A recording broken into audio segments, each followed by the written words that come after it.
So, swine flu mania is sweeping YouTube. If I had $1 for every Alex Jones video that has been sent to me in the last week or so, I could now retire.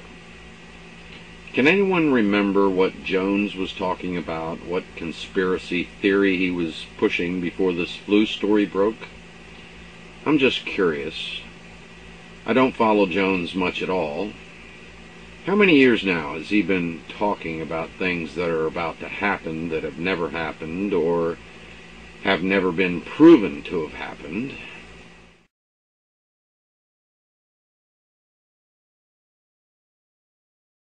That's right, folks. I'm your man. The only thing you ever get from the Hour of the Time is the truth. Now, I want you to understand that this little series that we're doing is nothing personal against Alex Jones or anybody else. But I happen to know for a fact, absolute fact, and listen to me very carefully, that people who practice this kind of broadcasting and claim to be an American patriot do nothing but discredit all of us eventually. It's wrong. It is absolutely wrong. This guy would take a call and some caller would report something, and instead of saying, well, we're not, like I do on this broadcast, when somebody calls in and wants to tell a rumor, I tell them, no, we don't do that on this broadcast. If you want to call me tomorrow, I'll check it out. And if it turns out to be true and the listening audience needs to hear it, then, we'll make arrangements for you to call in and it can be your story and we'll do it. But that's the only way it's done on this broadcast. All of these other people, they take phone calls. And a lot of these phone calls are people spreading rumors. And these rumors, 99% of them turn out to be wrong.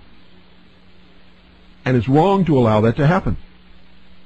Especially when the host takes it and runs with it. Without any checking, without any calling, without any research, without anything. This is one of the people who pulls faxes off the fax machine and reads them over the air. This is the one of people who indiscriminately reads Associated Press wire reports and ABC wire reports and news releases and press releases without checking them out. Associated Press, UPI, especially ABC, have been well known to plant fake, phony, and false stories. We've all discovered that over the years. No radio host who reports the news, especially on a day when he knows that a good segment of the population is afraid, that we've been told to expect the collapse of civilization as we know it, and all kinds of things like that, to participate in this kind of fear-mongering. Listen very carefully, folks. This will frost you, and then we'll talk about it. I may stop the tape at certain portions, and we'll talk about it then. Listen very carefully. This is just snippets taken from the first 45 minutes of the Alex Jones show on December the 31st, New Year's Eve. This is news. What I'm reporting here to you is hard news. This could have resulted in the shutdown of the whole country, the declaration of martial law, mass hysteria and panic by millions of people. And this is the guy, along with a few others, but this is the main guy who was. Listen carefully. Cash machines are failing in Britain and now other European countries. They're finding large amounts of explosives in France. Vladimir Putin, who is known as Vladimir the Ruthless, and using all his profanity on national TV, you name it. We won't read the profanity here, but we've got it. This person is on an unbelievable power trip and resembles a demon. He is a creature of the IMF and the World Bank and international communism. He is a former KGB head. And this information is vital, ladies and gentlemen. We are seeing the New World Order really come out in full force. More wars than have been in the last 50 years are going on right now. The war in Chechnya is raging in Grozny with, reports of hundreds of thousands dying. Is that true, folks? Are there more wars going on right now than in the last 50 years? Are there hundreds of thousands of people dying right now in Chechnya? Listen to this. This man is just making it up right out of his head as he goes along. 20 to 40,000 civilians trapped in the city. Russian Hinds are being shot down. Tanks are being blown to bits. Massive Grad unguided rocket attacks are being launched on the city indiscriminately right now. Air and artillery bombardments as well. It's absolutely out of control. It is pandemic, ladies and gentlemen. I'll give you the news first on Y2K. The newest developments: the Pennsylvania nuclear plant has been shut down. One of the main systems transferring the power from it failed, but they say it's not a Y2K problem. And the things I'm experiencing here in Austin, Texas: the shelves are empty of water and some gas stations are running out of fuel. Here in Central Texas and in Minneapolis, Minnesota, the shortwave is basically down, ladies and gentlemen.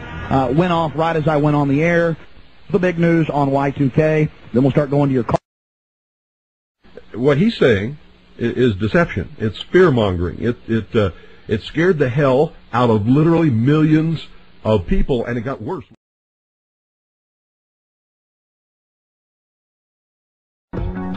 Most of the movie theater chains. Hollywood is owned by the Arabs and the Israelis for some reason. But the actual financing, I've looked into it, is mainly Saudi and Jordanian and the folks from Dubai and Qatar and a few other places. And then British, of course. And what was left was defense industries and stock markets. And I knew the Arabs owned the majority of some stock markets, but I was reading the Financial Times of London and learned that the majority of world stock markets are now owned by the Arabs. That is but as if it wasn't enough that two Middle Eastern countries own 49% of the London Stock Exchange. Now they're about to bid and own the majority, and that's just two countries. If you add them all together, the Arabs own it almost outright, 70+%.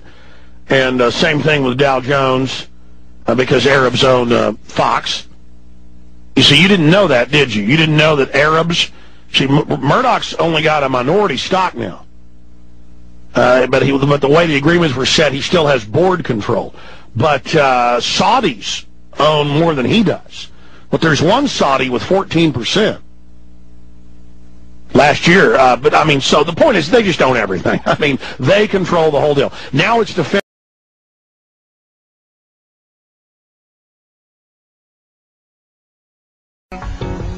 Information. I'm going to put the call out that you call the White House and tell them, look, we've seen the news stories that you wanted to blow things up, that you have blown things up, and that you're saying that 4 million of us are going to die and we need martial law and the Associated Press at one of your little drills you had, and that we're aware of who the terrorists are if you pull this. This can stop this Hitlerian Reichstag event. I want to put the toll-free number up for Congress. And I won't want you to believe Alex Jones. I want you to go get these news stories off my website. I want you to call these major newspapers. I want you to find out these statements were true by the White House about preparing for martial law. And I want you to let them know that if there is any terrorism, we know who to blame.